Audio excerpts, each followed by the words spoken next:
अब बच्चों आज हम 2.1 प्रश्नावली का आखिरी क्वेश्चन है 8 और इसके पार्ट हैं, इनको हम करेंगे। इनके लिए हमें पिछले काम की आवश्यकता है। हमारी जो संख्याओं की जानकारी है, प्राकृत संख्याएं, पूर्ण संख्याएं, इनका ज्ञान अगर हमें है तो हम आसानी से अपना काम कर लेंगे। पूर्ववर्ती और परवर्ती हम पिछले क्वेश्चन में कर चुके हैं, तो उनको ध्यान में रखते हुए पहले सोचना है, तो रकम पढ़ के सोचना है, फिर उत्तर देना है। जैसे पहला क्वेश्चन क्या कहता है, शून्य सबसे छोटी प्राकृत संख्या है। शून्य सबसे छोटी प्राकृत संख्या। क्या हम प्राकृत संख्याओं की जानकारी रखते हैं? अगर रखते हैं तो एकदम से हमें उत्तर मिल जाएगा। प्राकृत संख्या हमारी गिनती की संख्याएं होती हैं और गिनती काउंटिंग हमारी कहां शुरू होती है? 1 से। तो 1 2 3 4 5 6 7 8 9 10 11 12 बोलते चले जाइए। तो इनमें सबसे छोटी क्या हुई? 1। लेकिन ये क्या है? शून्य सबसे छोटी प्राकृत संख्या है, तो ये तो झूठा हो गया। तो इसका मतलब कथन हमारा हो गया असत्य। आंसर क्या हो गया? असत्य। ये सोच के आपने काम करना है। इसी प्रकार से सेकंड क्वेश्चन है इसका बी पार्ट, 400 संख्या 399 का पूर्ववर्ती है। पूर्ववर्ती और परवर्ती हम पहले कर चुके हैं, उसी पर आधारित हमारा क्वेश्चन दे दिया इसने। 400 यह संख्या है, यह संख्या 399 का पूर्ववर्ती है। तो पूर्ववर्ती निकालने के लिए हम क्या करते हैं? 1 माइनस करते हैं। पिछले क्वेश्चन में हमने किया था। तो 399 में से 1 घटाएंगे तो 398 आता है। लेकिन ये तो क्या है? 400। तो 400 तो 399 का पूर्ववर्ती नहीं है, पूर्ववर्ती तो 398 बनता है। तो इसका अर्थ क्या हुआ? ये कथन भी हमारा हो गया असत्य। नेक्स्ट क्वेश्चन, शून्य सबसे छोटी पूर्ण संख्या है। अब पूर्ण संख्याओं की जानकारी नहीं है हमें, तो पूर्ण संख्या हमारी स्टार्ट कहां से होती है, शुरू कहां से होती है? 0 से। 0 1 2 3 4 5 6 7 8 9 10 11 12 13 बोलते चले जाइए। तो सबसे छोटी क्या हुई इसमें? शून्य 0। और ये भी कह रहा है शून्य सबसे छोटी पूर्ण संख्या है। तो हमने देखा ये शून्य हमारी उन पूर्ण संख्याओं में सबसे पहले आती है, तो कथन हो गया हमारा सत्य। अगला क्वेश्चन देखिए, इसको भी थोड़ा सोच के काम करना है। 600 संख्या 599 का परवर्ती है। परवर्ती निकालने के लिए हम क्या करते हैं? जिस संख्या का परवर्ती निकालना है उसमें हम प्लस करते हैं 1 को। तो 599 का परवर्ती क्या होगा? 599 जोड़ दो 600। तो ये भी है 600 संख्या 599 का परवर्ती है। तो इसका मतलब कथन क्या होगा हमारा? ये सत्य है। नेक्स्ट, यहां फिर प्राकृत संख्या और पूर्ण संख्याओं की जानकारी हमें होगी तो इसका आंसर हम आसानी से दे पाएंगे। सभी प्राकृत संख्याएं पूर्ण संख्याएं हैं। सभी प्राकृत संख्याएं हमारी कहां से शुरू होती हैं? 1 से। गिनती की संख्या है 1 2 3 4 5 6 7 8 9 10 11 12 बोलते चलिए। और पूर्ण संख्याएं 0 से शुरू होती हैं। तो हम प्राकृत संख्याओं की पहली संख्या को उठाकर पूर्ण संख्या में मिलान करें तो उसमें मिल जाती है। पहली प्राकृत संख्या हमारी 1 है और 1 हमारी पूर्ण संख्या में मिलती है। फिर 2 3 4 5 6 7 8 9 सारी मिल जाएंगी उसमें। तो इसका मतलब कथन कैसा हो गया? सत्य है। नेक्स्ट, सभी पूर्ण संख्याएं प्राकृत संख्याएं हैं। अब इसको थोड़ा पलट दिया, सभी पूर्ण संख्याएं प्राकृत संख्याएं हैं। पहले पूर्ण संख्या हमारे पास क्या होती है? 0, फिर 1 2 3 4 5।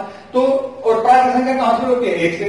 तो पहली पूर्ण संख्या हमारी 0 है, तो वो जो प्राकृत संख्या में हमें दिखाई नहीं देती। तो इसका अर्थ क्या है? सभी पूर्ण संख्याएं प्राकृत संख्याएं नहीं होती।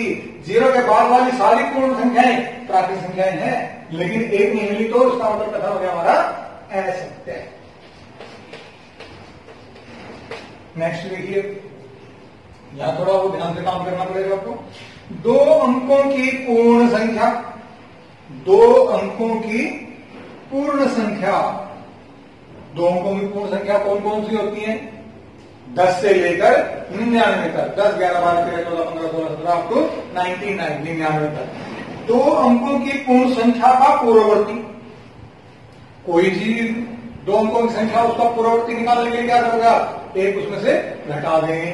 तो 2 अंकों की संख्या का पूर्ववर्ती 1 अंक की संख्या कभी नहीं हो सकती। तो 2 अंकों की सबसे छोटी संख्या क्या थी? 10। और निकालना क्या उसका? पूर्ववर्ती। पूर्ववर्ती के लिए 10 में से घटाएंगे तो क्या रहेगा? 9 तो हमारा 1 अंक नहीं रहेगा क्या? एक अंक रहता है। और ये कह रहा था 1 अंक की संख्या कभी नहीं हो सकती। अगर 10 से आगे की संख्याओं में से हम देख के घटाते हैं तो वो 2 अंकों की संख्या एक अंक की नहीं बनती, लेकिन 10 में से 1 घटाते हैं तो वहां पर हमें एक अंक की संख्या 9 मिल जाती है। तो इसका अर्थ क्या होगा, ये कथन भी हमारा हो गया असत्य। सबसे छोटी 2 अंकों की संख्या 10 है, उसमें से घटाते हैं तो घटाते उसका पूर्ववर्ती हमारा 9 मिलता है और 9 हमारी एक अंक की संख्या है। जिसने कहा था एक अंक की कभी नहीं हो सकती, ये तो हो गई है एक जगह, तो इसका मतलब कथन हो गया असत्य। नेक्स्ट पार्ट, एक सबसे छोटी पूर्ण संख्या है। अब पूर्ण संख्या की जानकारी है हमें, फिर दोबारा लिखना चाहे तो लिख के देख सकते हो। एक से शुरू होती है हमारी, 1 2 3 4 5 6 7 8 9 10 11 12 तो ये कहता है एक सबसे छोटी पूर्ण संख्या है, लेकिन सबसे छोटी पूर्ण संख्या एक तो नहीं है, क्या है 0। तो इसका अर्थ क्या हुआ, फिर यह कथन भी हमारा क्या हो गया असत्य। नेक्स्ट, प्राकृत संख्या एक का कोई पूर्ववर्ती नहीं है। अब प्राकृत संख्याएं हमारी कहां शुरू होती हैं, 1 से, और प्राकृत संख्या एक का कोई पूर्ववर्ती नहीं है, तो हम प्राकृत संख्या एक ये देखते हैं, इसका पूर्ववर्ती निकालते हैं तो क्या निकलेगा, क्या करना पड़ेगा, 1 माइनस करेंगे, 1 में से 1 माइनस करेंगे क्या आएगा 0।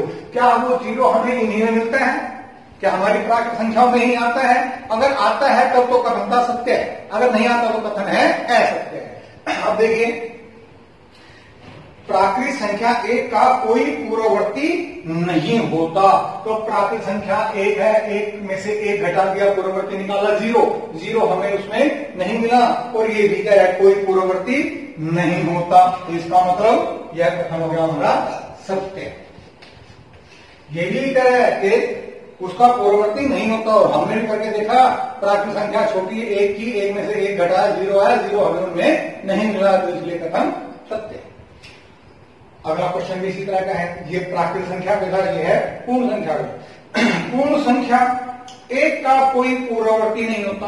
अब पूर्ण संख्या तो हम इसमें 0 लगाएंगे, ये बनेगा। अब यहां पर पूर्ण संख्या की बात करिए 1 की, 1 ये है, इसका भी क्या निकालेंगे, पूर्ववर्ती।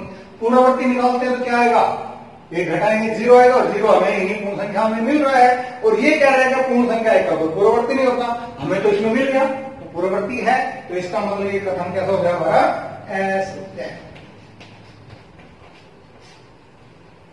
नेक्स्ट, ये बड़ा आसान क्वेश्चन है, थोड़ा ध्यान से देखेंगे तो आपको देखते ही पता लग जाएगा, काउंटिंग सबको आती है, गिनती आती है। पूर्ण संख्या 13 संख्याओं 11 और 12 के बीच सचित है। गिनती जब बोलते हैं 11 और 12 के बीच में तो कोई पूर्ण संख्या आती नहीं, तो ये क्या है, 13 11 और 12 के बीच में स्थित है, तो ये नहीं होती, तो इसका मतलब कथन ये भी क्या हो गया हमारा असत्य है। सेकंड लास्ट क्वेश्चन है, पूर्ण संख्या 0 का कोई पूर्ववर्ती नहीं होता।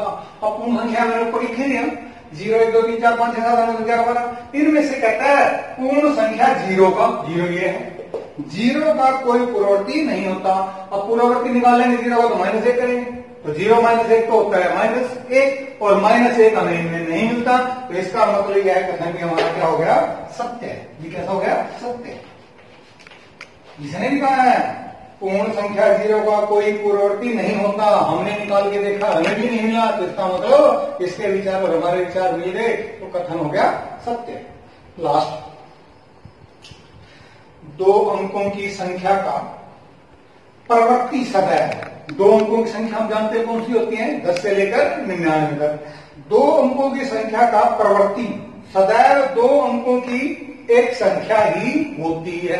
तो हम सबसे छोटी संख्या में 10 मिलती है, तो अंकों के उसमें प्रवृत्ति निकालते हैं 2 अंकों की संख्या का, तो 10 में जोड़ेंगे 11 बनेगा, ये भी 2 ही अंक रहेंगे, फिर 11 में जोड़ेंगे 12, उसमें भी 2 ही अंक रहेंगे। इसी तरह से चलते चलते लास्ट हमारे पास 2 अंकों की संख्या सबसे बड़ी 99 आती है, और 99 का जब प्रवृत्ति निकालेंगे तो 99 में 1 जमा करना पड़ेगा, और वो बन गया 100। अब 100 आते ही उसमें कितने अंक नजर आए हमें, 1 2 3, और ये तो कह रहा था 2 अंकों की संख्या ही होती है, लेकिन वहां कितने बन गए, 3 अंक। तो इसका क्या हुआ, यह कथन हमारा असत्य हो गया। तो इस प्रकार से बच्चों आपने सोच के काम करना है, ये नहीं कि स्टेटमेंट लिखी, आंसर पीछे से देखे या कहीं से सुने लिख दिए, तो पहले उनको समझना है, रकम में क्या कहा गया फिर उत्तर देना है। ठीक।